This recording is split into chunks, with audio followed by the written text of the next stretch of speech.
Taylor Walker from the Adelaide Crows, and you're listening to the Coaches Panel. Shannon Hearn from the West Coast Eagles. This is Nathan Jones from the Melbourne Football Club. Phil Davis from the GWS Giants. It's Brad Avery from the Port Adelaide Football Club, and you're listening to the Coaches Panel.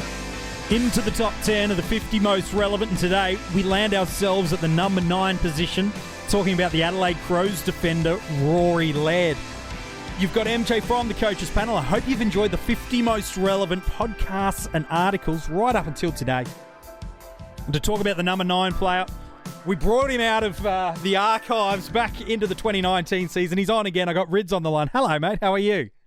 Hey, mate. How you going? Good, man. Good to have you back, and good to talk about what has been one of the best and most consistent defenders across all salary cap formats for us in Rory Laird. Still just 25 years old, this defender. And last year, his best AFL fantasy and Dream Team score, it came against the Richmond Football Club. It was 141 for Dream Team and fantasy. He ended up last year with his best ever numbers in fantasy and Dream Team. A 107.7 was his average, which means he's going to set you back a pretty penny in those two formats. Just over 780,000 in AFL fantasy and $770,700 in Dream Team. For Supercoach, a 108.2 was his seasonal average. And in Supercoach, probably not as high as the ceiling as you might have thought, but still very, very impressive. A 138, and it came in the final game of the year against that 100-point thumping against the Carlton Football Club. Rids, when we look at over the past probably 2, if not 3 years across Supercoach, Dream Team and Fantasy, there's been one consistent defender always up towards the top of the tree, and that is Rory Laird, because he just has this type of game about him that he just knows where the ball is, how to intercept, how to get those cheap possessions. He's just been a joy to have in our backlines. He's been an absolute superstar the last couple of years.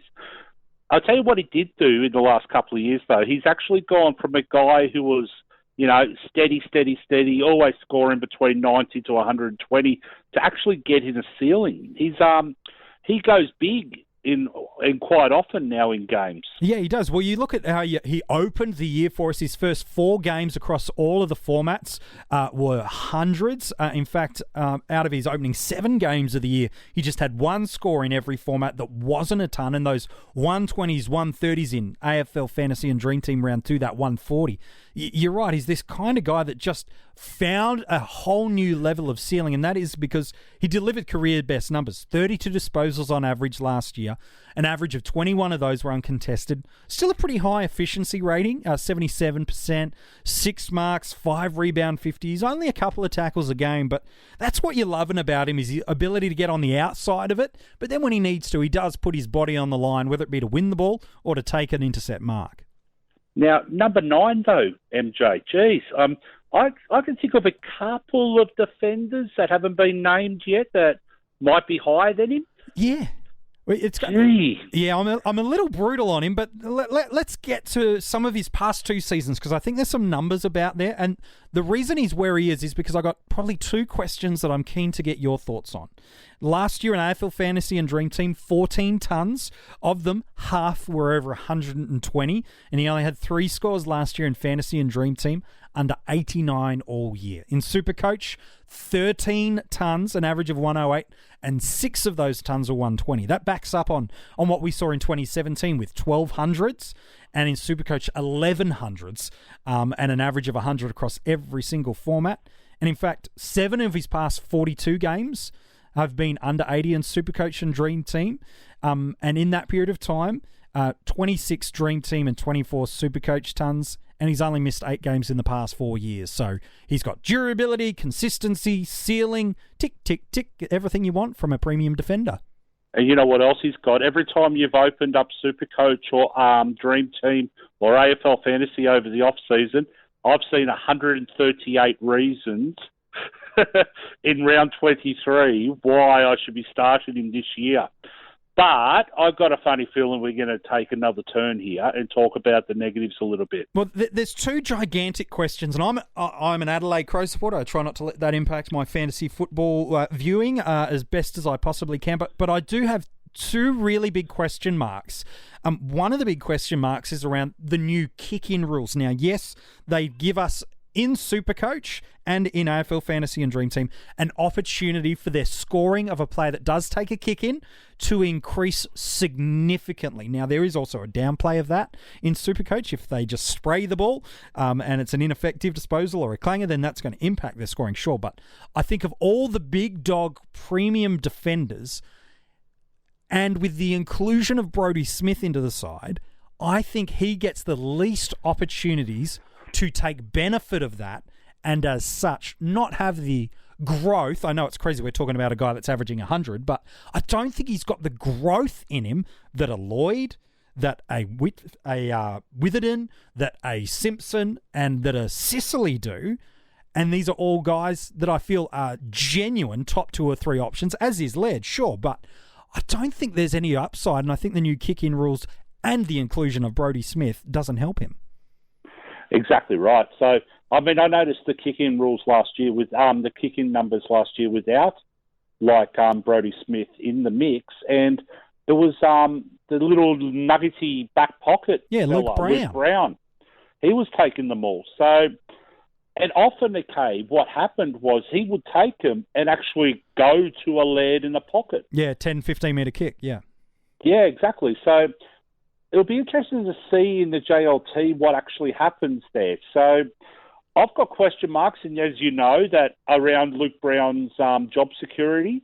So I'm sort of like, well, if someone else can take the lockdown on a small forward of the opposition, a Malera, a Smith, a Laird, those sort of types, what does Brown offer besides that? Besides leadership, obviously, in the back line. But, I'm just umming and ahhing. So I'll be interested to see if Luke Brown's in that team, and if he is in the round 1 team, then that means I reckon Smith and Luke Brown and maybe a Malera will be the ones they look at with the kick-ins, okay? So that means Laird's totally out of the mix. Do they go short to him in the pocket, or don't they? Well, I think they're going to... Yeah, sorry.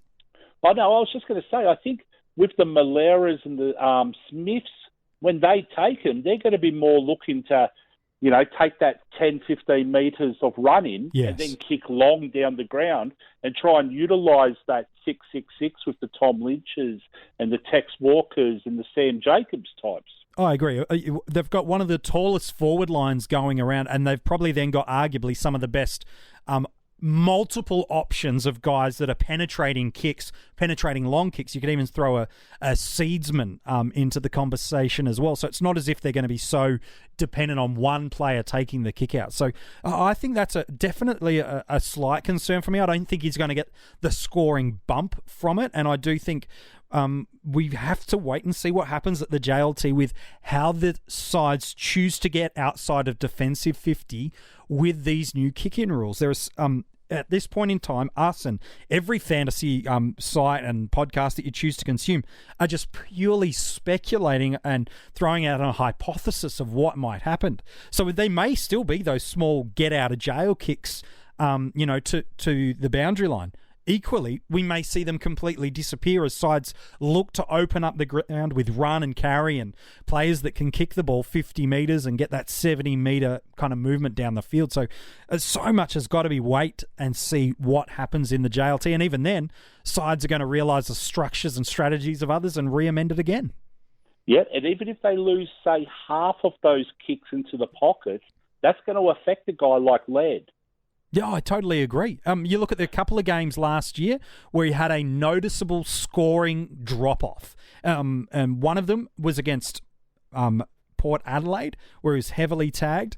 And then the other one was probably, you could say, against Melbourne. And even GWS, he was down a little bit in Supercoach.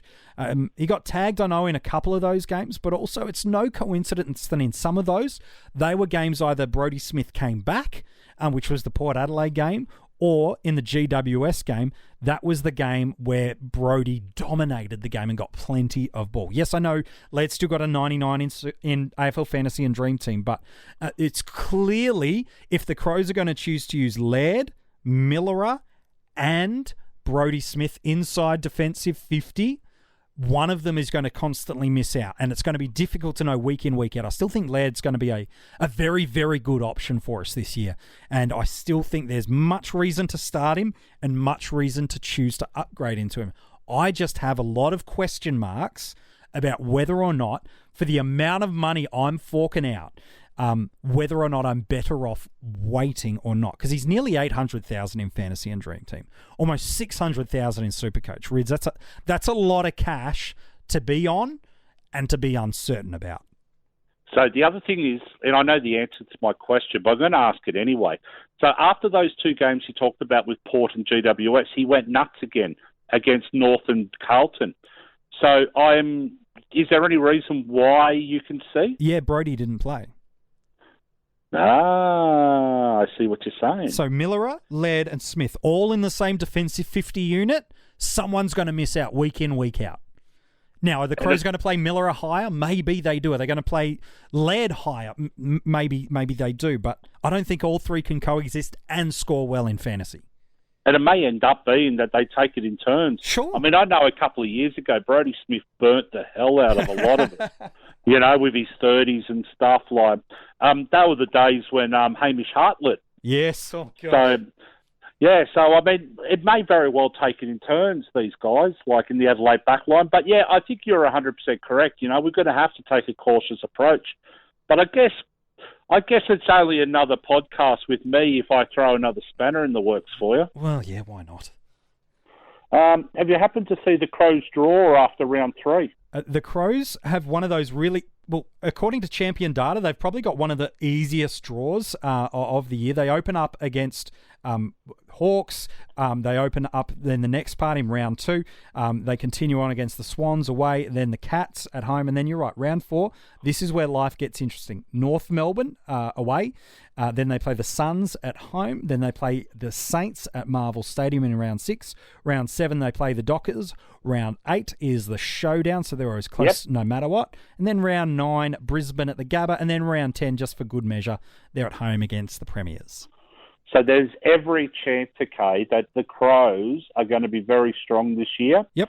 And against North, Suns, St Kilda, Fremantle, Lions especially, the game may be over well and truly before the end of the game, which means there's going to be a lot of junk ball, which Laird absolutely dominates him. Loves junk. So he loves junk more than, who was it, a few years ago that used to just rack it all up? Well, there's a lot. If you're thinking of a Western Bulldog player, you're probably considering someone like a Brian Lake or a Ryan Hargraves, someone like Swan, not to, to curse against him or anything like that. But he's the kind of guy, you're right. What the point you're making is there are question marks about him. But on the flip side, he's such an incredible footballer. He's got such incredible football IQ. He knows just where to go and how to get on the edge of it. And so while you could have question marks about starting him, whether or not he maintains his existing scoring rate, there is question marks. You look at how he started last year with plenty of big tons. And if you don't start him and he flies out of the gate, he becomes very difficult to get as the Crows draw gets easier after the first month. And then on top of that, mate, he had his career best averages last year in a year where the Crows were disappointing. Mm-hmm. So, I'm really torn with this. I can't pick it either way. I don't know whether I should start with him because of that draw and because of his ceiling, or whether I should look first and then try and bring him in later. I'm just absolutely torn.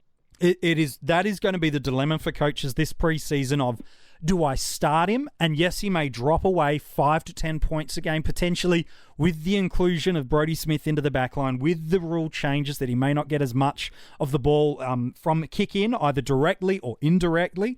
Or do I go, look, I'm going to build my side around him, knowing that he's going to be a top 6 defender if fit. And so whether or not he does dip marginally in average or price doesn't matter because I've got him, and that's all that matters. That will be the dilemma for coaches if they're seriously considering it right up until lockout of, I could get him cheaper and he could dip, or I could build around him and he could keep going and doing what he's doing. Yeah, exactly right. And with those new rules, they may not assist him, I don't think they will assist him, especially with the new kick-ins and stuff. Mm-hmm. But what might assist him is the 6-6-6 starting position. Yeah, that's true. So he does spread as well as any other defender. So if a Talia or a Hardigan or whoever in the Crows backline was able to intercept that ball, you know, like especially with a Dodie and stuff like that, like I mean, it will end up in his hands. So he's gonna be very, very relevant. And I reckon the question is what we've highlighted, okay, with his relevance. To start or not to start is the question. Yeah. And how quickly can you get him in if you don't start? Well, he needs to be in everyone's completed teams. 100%. And he's round 14 bye, so you can't wait till his bye round at the end. That's too long. No, correct. So this is one of those discussions with buys. I think the buy round's irrelevant in this case. You upgrade to Rory Laird when you can upgrade to Rory Laird. The moment that you go somewhere else is the moment that you're starting to get too tricky for yourself. I like it. Sounds like you and I are both in a similar position at the moment where there are moments where he finds himself at D1 for us and other moments where we choose to upgrade to him as one of our first defensive options. Going to be interesting to see what others do in the pre-season with Rory Laird. Let's talk drafts. Yep.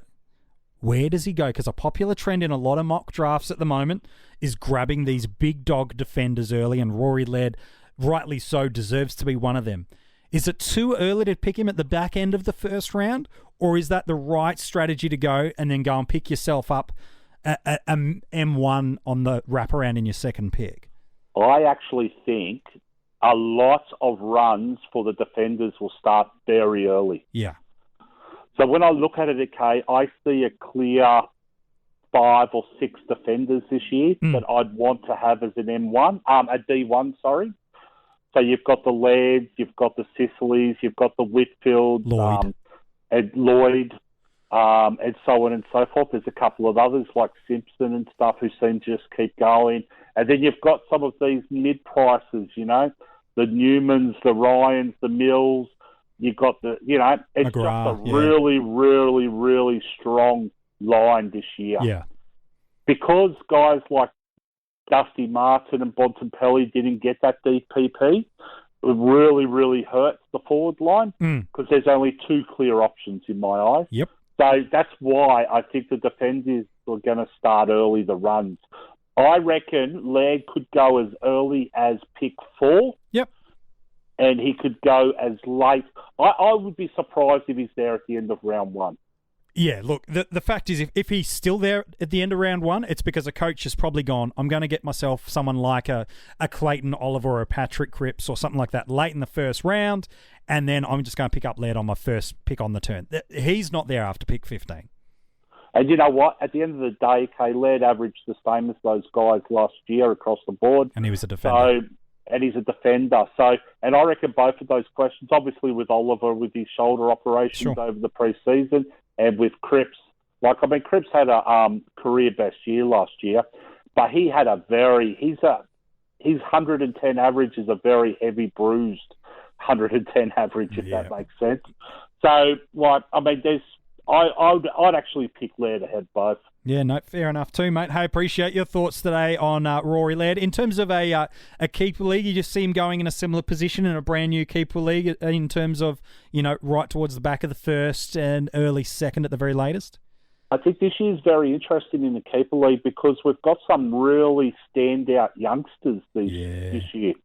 You know, if I say to you, it blows my mind to think that Clayton Oliver's only entering his 4th season.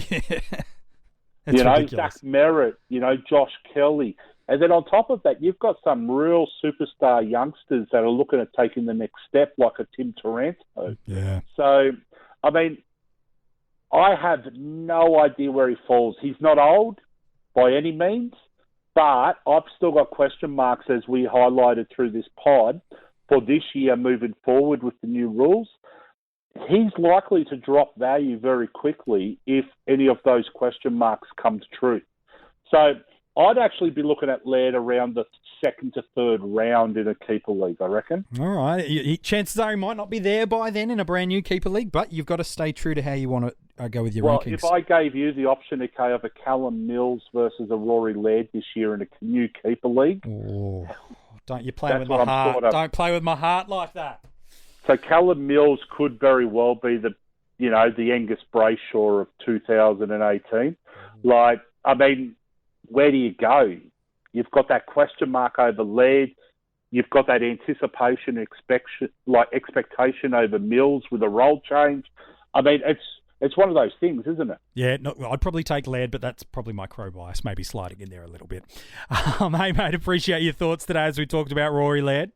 Yeah, no worries. If you want to go and check out the article on Rory, it is now at coachespanel.tv, as are all the other articles of the 50 most relevant players. The links to pledge and become a part of our Patreon. Get some early access and exclusive content by becoming a part of our Patreon. And make sure, if you haven't already, leave a 5-star rating and review on these podcasts. Help others discover what you know about the Coaches Panel. The number 8 player of the 50 most relevant, he's revealed tomorrow.